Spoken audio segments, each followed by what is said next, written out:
With content creation boom and people becoming visual learners, video editing skill is high in demand. Even though we have AI tools for video editing, yet they still lack that human understanding and that contextual finesse that only a human video editor can bring to the table. Therefore, video editors are highly in demand. While I don't consider myself as an expert, and I still think there's a huge room for improvement and there's so much to learn, but because your comments are so important to me, and it has been requested to me to make a video about video editing, so I thought I'm going to share my own workflow and the basics of video editing so you can get started. Hi, my name is Priya, and on this channel I simplify complex topics.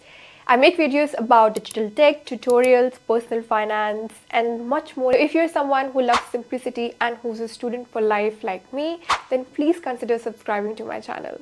So while I have tried some free and paid tools, free tools such as DaVinci, Shortcut, Canva, and paid tools such as Movavi and Adobe, the tool that I'm currently in love with and the one that I'm using is called CapCut. CapCut is a free video editing tool, and there are 3 reasons why I love this tool so much. And by the way, this video is not sponsored. So what I'm going to share with you is actually my current workflow of how I edit my videos. So there are 3 major reasons why I like CapCut. First is it's free. It's an amazing tool for people who are beginners, who are starting off. Second, it's very easy to use. It's very beginner friendly. Next is it's rich in feature set. So if you don't know animations, there's so many templates for subtitles, for effects, for transitions.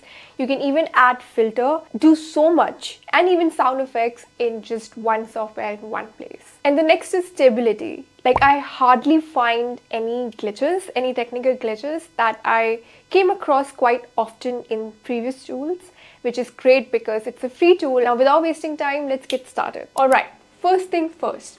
Let's get CapCut installed on your system. In order to do so, you can head over to the official website. Either you can download it for Windows or you can even edit online. I have installed it in my laptop, so I use it there. So then you can click on the new project to get started. This screen will open up.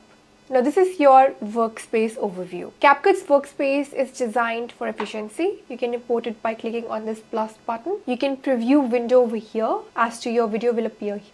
And then you can choose stickers, you can choose effects, you can choose transitions, you can choose filters. It gives you a plethora of choices to edit your video. Let's start from the basics. You can import videos that you want to edit. Then you can bring it to the timeline because here's where you are going to actually edit it.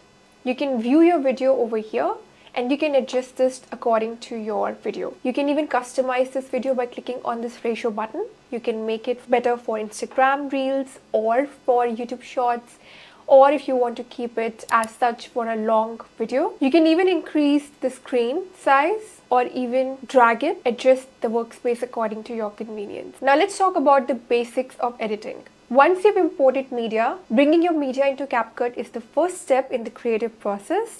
And it's very easy. You can just click on that plus button and you can keep adding videos or content that you need. It could be images, audio files, etc. Then the other cool thing that I like about it is that if you want to record within CapCut, then you can even record through microphone. Another thing that I like about CapCut is that you can zoom out timeline, zoom in timeline. So for example, I find it very hard to edit in this kind of situation. So I like to zoom it out and edit so that I can see actually those gaps where I'm not speaking anything, or transitions where I can add effects. So for example, you want to cut your video over here. You click on that spot where you want to cut it. Then you go to split button, you split it. Then you can drag the cursor to the next point where you want to edit, and then you can again split it. You can even do this by pressing Ctrl+V. Once you've selected this, then you can easily delete it by clicking on delete button. You can delete it by clicking on the delete button on your keyboard. Why I like this process of cutting and trimming this way, so that if I need to add something later on and I deleted something by mistake, I can always drag and get it back from the end where I split it. The other thing that I love about CapCut is that you can add audio.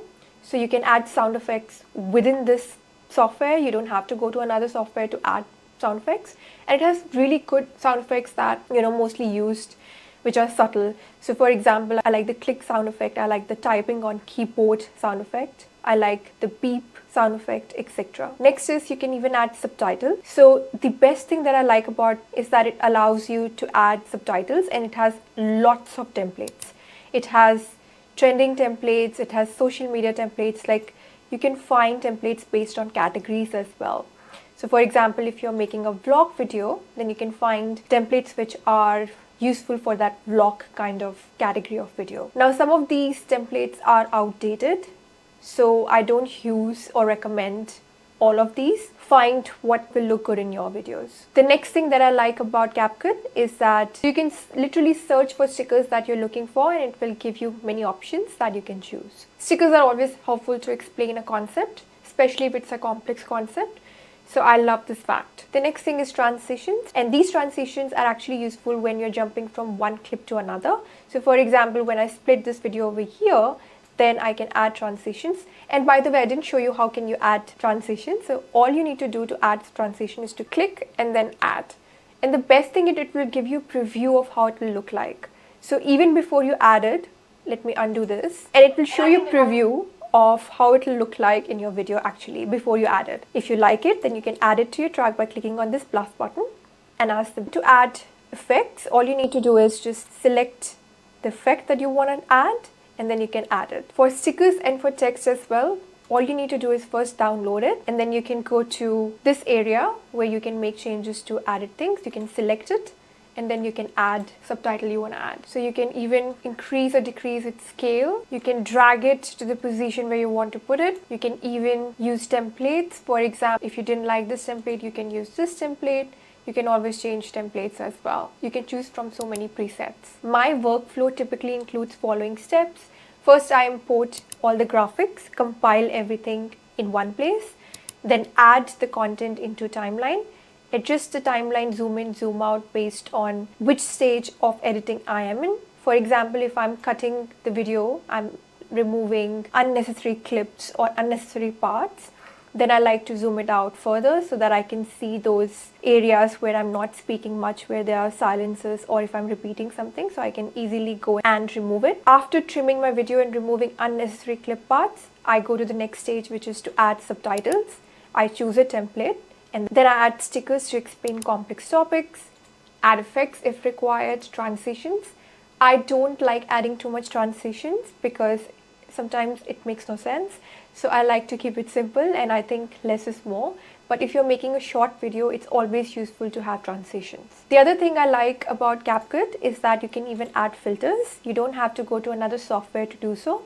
You can simply choose template which works best for you, and you can even try it before adding it. So once I've added all of those things and made those required changes, the last step for video editing is called rendering the video. So all you need to do is click on this export button on the right hand side, which is a blue icon, and once you export it, all you need to do is add the title, choose the location where you want to store it, and then after that you can choose the resolution, which I like to keep 4K. Then I choose the frame rate, which at the moment is 30 FPS, but you can choose higher or lower, and then I export it. You can even do a copyright check, which allows you to see if there's anything copyrighted, which can get you in trouble later. So if you like everything, then you can go and export it. And this is how I edit my video long ago. Alright, that's it for today. If you liked this video, then let me know in the comment section what did you like about it. And if you didn't like this video, then let me know. So before making any videos, I think to myself if this is going to be helpful, if it's going to add value to someone's life. But it will help me more to know that based on your comments and engagement. So please don't forget to like, share and subscribe these videos, because that really helps me, it motivates me. I work really hard to make these videos. So your engagement really gives me kind of a motivation to keep going, to keep making videos that probably can help someone out there. Thank you so much for watching, and I'll see you in my next video. Till then, take care. Bye-bye.